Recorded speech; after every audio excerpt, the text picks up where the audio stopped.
Hi, my name is Allison Robinson, and I am the speech pathologist at Oklahoma Able Tech. This video is going to cover the basics of considering AT in the IEP. You will learn the importance of considering it, important questions to answer as a team that will help you in the consideration process, as well as some checks and balances for your school to determine how its consideration process is working for all students on IEPs. So what is AT? AT is a device or piece of equipment that is used to increase, maintain, or improve functional capabilities of children with disabilities. AT is also a service that directly assists children with a disability in the selection, acquisition, or use of an AT device. Considering whether or not a student needs AT would be an AT service. The Individuals with Disabilities Education Act states, the IEP team shall consider whether the child needs assistive technology devices and services. Sometimes students need AT to support them in the classroom and help them receive a free and appropriate public education. Whether or not AT is needed should be considered for every student on an IEP. This would be considered the fine print. IDEA does not provide specific guidance for how AT consideration should be conducted by a local education agency, LEA. There is no set way defined that tells you how to consider AT for students, but there are resources that can help guide you. This includes the Assistive Technical Assistance document. The process of considering whether or not a student needs assistive technology devices and/or services should be brief as compared to the assessment process. To assess whether or not a child needs AT would be a continual process, whereas considering a student's need may happen at different intervals during the initial, interim, subsequent, amended, and modified IEP, or when a team member deems it necessary. At least one person on the IEP team should have some knowledge about assistive technology. The bulk of the student's IEP strengths, needs, and annual goals and short-term objectives should be completed prior to considering potential assistive technology needs the student may have in order to reach their educational goals and objectives. The Quiet Consideration of AT document provides additional information to guide the IEP team through this process. We will look at the quality indicators regarding consideration of AT needs in just a bit. Here is a picture of the Special Factors page. You can see that the part of the form where you consider AT is enlarged.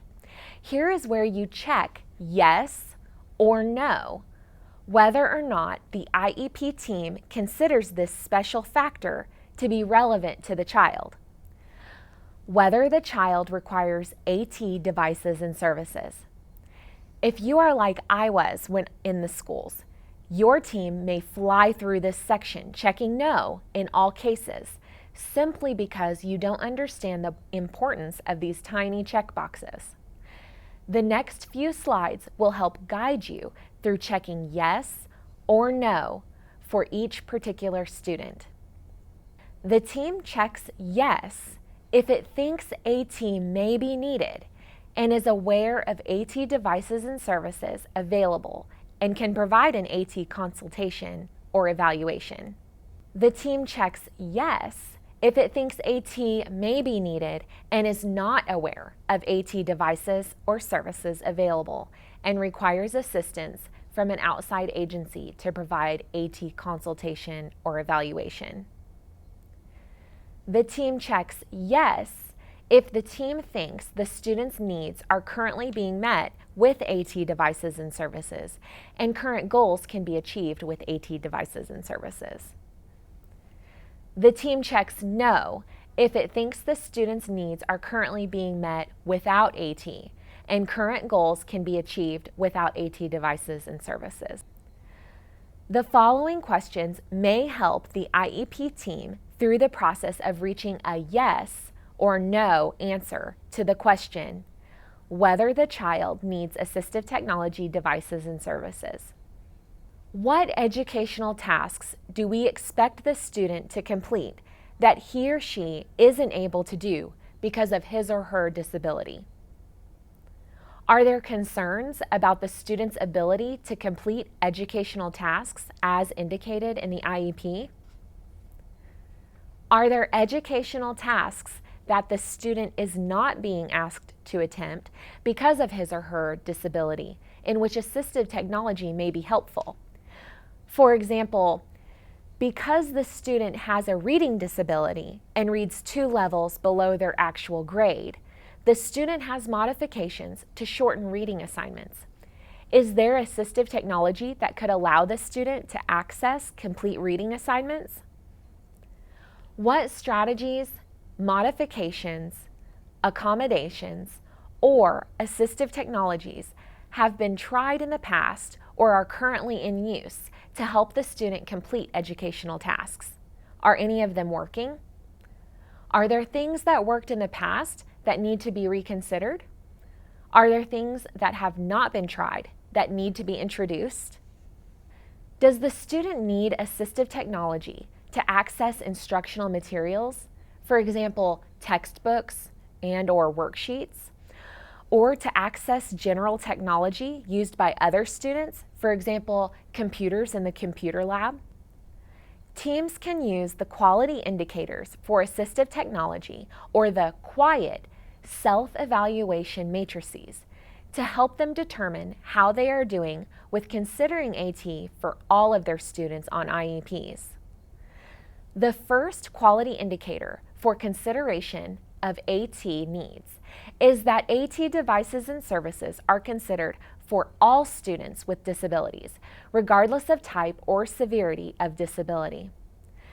Schools may range in practice from not considering AT for students with disabilities to always considering it and basing considerations on the unique educational needs of each student.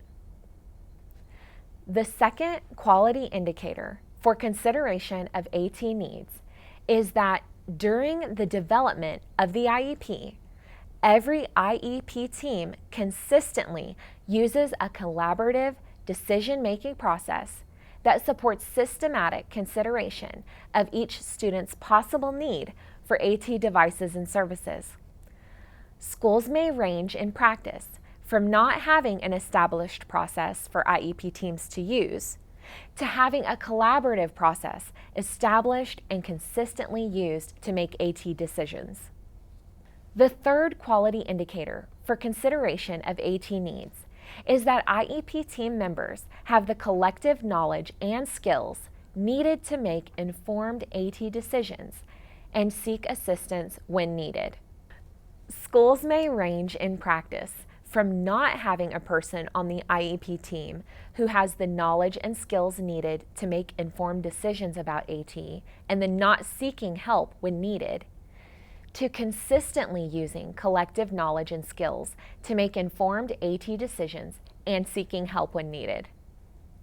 The fourth quality indicator for consideration of AT needs is that decisions regarding the need of AT devices and services are based on the student's IEP goals and objectives, access to curricular and extracurricular activities, and progress in the general education curriculum. Schools may range in practice from not connecting a student's need for AT with IEP goals and general education curriculum, to always basing decisions about AT on the student's IEP goals and general education curriculum. The fifth quality indicator for consideration of AT needs is that the IEP team gathers and analyzes data about the student, their customary environments, and educational goals and tasks when considering a student's need for AT devices and services. Schools may range in practice from not gathering and analyzing data to consider a student's AT needs, to always gathering and analyzing data about the student, their environment, and educational goals and tasks when making decisions about AT. The sixth quality indicator for consideration of AT needs is that when AT is needed, the IEP team explores a range of AT devices, services, and other supports that address identified needs.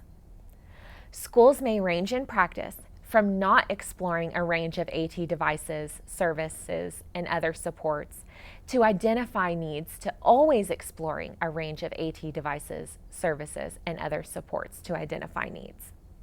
The seventh quality indicator for consideration of AT needs is that the AT consideration process and results are documented in the IEP and include a rationale for the decision and supporting evidence. Schools may range in practice from not documenting the consideration process and results in the IEP to always documenting the consideration process and results in the IEP, as well as including a rationale and supporting evidence for the decision. So what happens next? First and foremost, if a school does not have a process for considering whether or not a student needs AT, then one should be developed, then used for all students on an IEP. Remember, there are guiding questions and documents to help schools do this.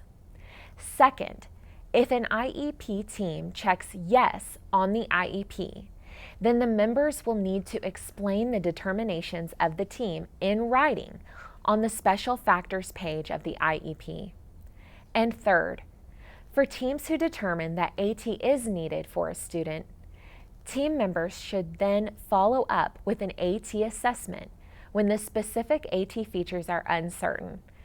If schools need help with this, they are encouraged to seek consultation. That's where Oklahoma Able Tech comes in. If schools need help at any point in the consideration or assessment processes, they can contact Oklahoma Able Tech for guidance and support. Thank you so much for watching, and I hope you found the information understandable and applicable. We look forward to helping you whenever you need us.